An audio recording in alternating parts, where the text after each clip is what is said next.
सभी का हमारे चैनल में स्वागत है। तो मैं अभी एक छोटी सी कहानी सुनाऊंगी, आप लोग कहानी को पूरी जरूर सुनिएगा। रामपुर गांव में जगमोहन अपनी पत्नी और 2 बच्चों के साथ रहता था।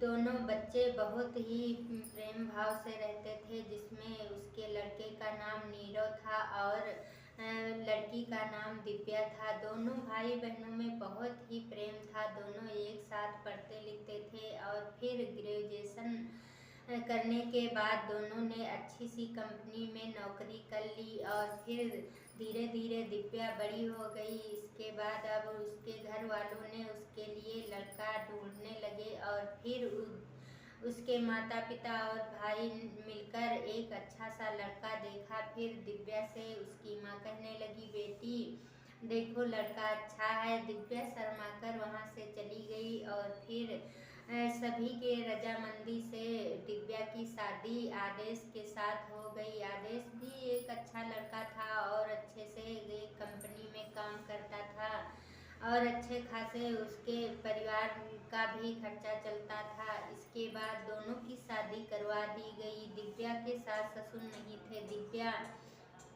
ससुराल जाते ही पूरे घर की जिम्मेदारी संभाल ली और आदेश बाहर का पूरा काम करता था और नौकरी भी करता था। इससे उसका परिवार बहुत अच्छे से चल रहा था। इसी बीच कुछ दिनों के बाद दिव्या के एक लड़की का जन्म हुआ और फिर कुछ दिन के बाद ही आदेश की नौकरी छूट गई। अब क्या दिव्या की बुरी हालत होने लगी। दिव्या कहने लगी, देखो आदेश, अब क्या मैं जो जमा पूंजी रखी थी उसमें से भी खर्चा कर दिया और अब हमारे घर का क्या होगा।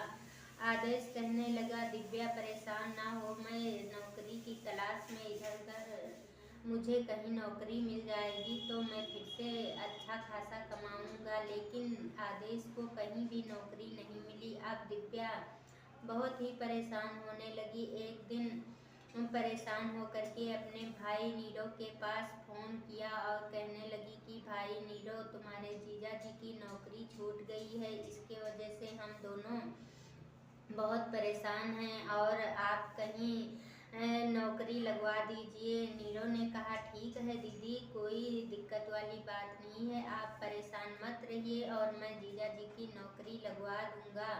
फिर नीरव ने अपनी कंपनी में बात की अपने बड़े मालिक से, तो उसके मालिक ने कहा, देखो नीरव, अब हमारे यहाँ कोई भी वैकेंसी खाली नहीं है और फालतू के खर्चे के लिए मैं अपने कंपनी में कोई भी काम के लिए कोई भी व्यक्ति को रखना नहीं चाहता हूँ। यह सब सुनकर फिर नीरव ने अपने दोस्तों के पास भी फ़ोन किया, कई सारे दोस्तों के पास फ़ोन किया, लेकिन किसी की कंपनी में नौकरी की वैकेंसी नहीं खाली थी। यह सब देख करके नीरव बहुत परेशान हो गया और फिर दिव्या को फ़ोन मिलाया और कहने लगा, देखो दीदी, हमने बहुत सारी जगह फ़ोन से बात भी कर ली है अपने दोस्तों से और अपने कंपनी मालिक से, लेकिन अब यहाँ कहीं भी वैकेंसी खाली नहीं है। अब क्या मैं कैसे लगवा सकता हूँ जीजा की नौकरी। दिव्या ने कहा, ठीक है भैया। और हाँ, नीरव ने कहा, अगर बहन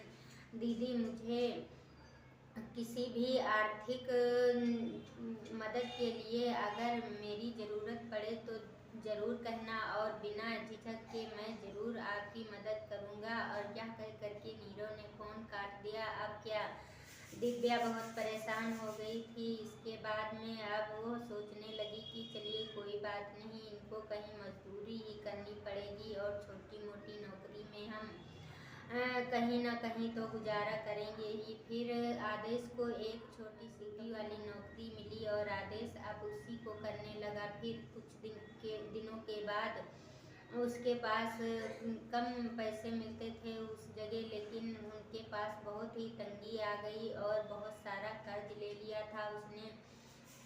तभी इधर नीरव की शादी अब हो गई थी और अच्छे घराने से शादी हुई थी। उसको दहेज में बहुत सारा पैसा, कार और सब कुछ मिला था। बड़े घराने से शादी हुई थी और लड़की भी बहुत अमीर घर की थी, तो वो भी बहुत ही शौकीनी से रहती थी। अब क्या एक दिन बहुत ज़्यादा तंगी होने के बाद दिव्या ने अपने भाई नीरव का फ़ोन मिलाया और कहने लगी, भाई मुझे तुम्हारे जीजाजी को बस 13,000 रुपये मिलते हैं नौकरी के, वो भी प्राइवेट है। और उसमें क्या होता है, नौकरी चली जाने के बाद हमारे पास बहुत ही कर्जा हो गया, हम लोगों की बुरी हालत हो गई है। तो भाई मुझे सिर्फ आप 25,000 रुपये दे देना।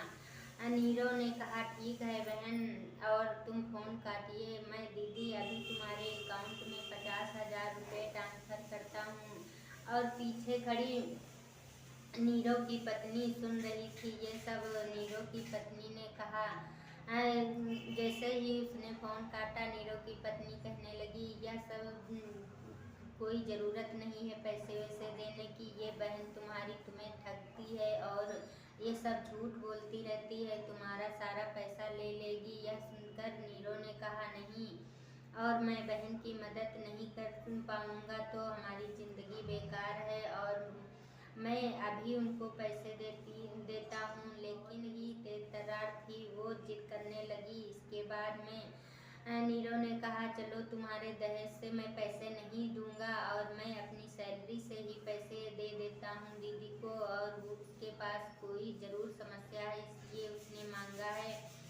और फिर नीरव ने तुरंत अपने बहन के खाते में 25,000 रुपये डाल दिए। फिर कुछ दिन के बाद दिव्या और उसका पति आदेश अपने मायके आई, और फिर अपनी भाभी से, दिव्या तो अच्छी तरीके से बोलती थी लेकिन उसकी भाभी उखड़ कर बोलती थी, बात करती थी। और फिर इसके बाद में आज नीरव की पत्नी ने नाश्ता बनाया और फिर टेबल पर लगा दिया। और जब दिव्या के पति आदेश खाने बैठे तो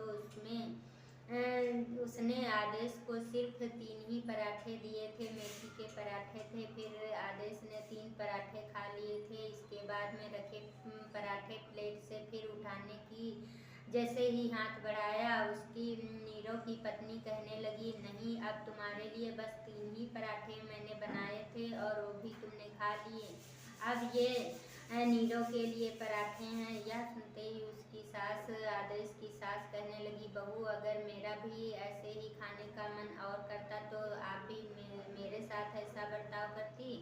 तो उसकी बहू कहने लगी, नहीं माँ जी, मैं तो आपके लिए और भी पराठे बना देती, लेकिन इनके लिए बस 3 ही पराठे बनाई हूँ। यह सब सुनते ही सभी के आंखों में आंसू आ गए और दिव्या भी बहुत परेशान हो गई। आदेश तो शर्मिंदा ही हो गया। और तभी उसकी सास कहने लगी, दामाद जी, मैं तुम्हारे लिए अपनी बहू की तरफ से माफ़ी मांगती हूँ, और आप और भी पराठा खा लो। फिर अपने सास के कहने पर आदेश ने एक और पराठा खा लिया। और दिव्या और उसका पति आदेश घर वापस चले गए। और फिर 3 साल बाद दोनों ने कड़ी मेहनत की, फिर नीरव के सारे पैसे वापस कर दिए और अच्छी सी उसकी नौकरी लग गई। अब वो और भी अमीर हो गए, और इधर नीरव की नौकरी छूट गई और उनके घर में त्राहि त्राहि होने लगा, सभी परेशान हो गए। फिर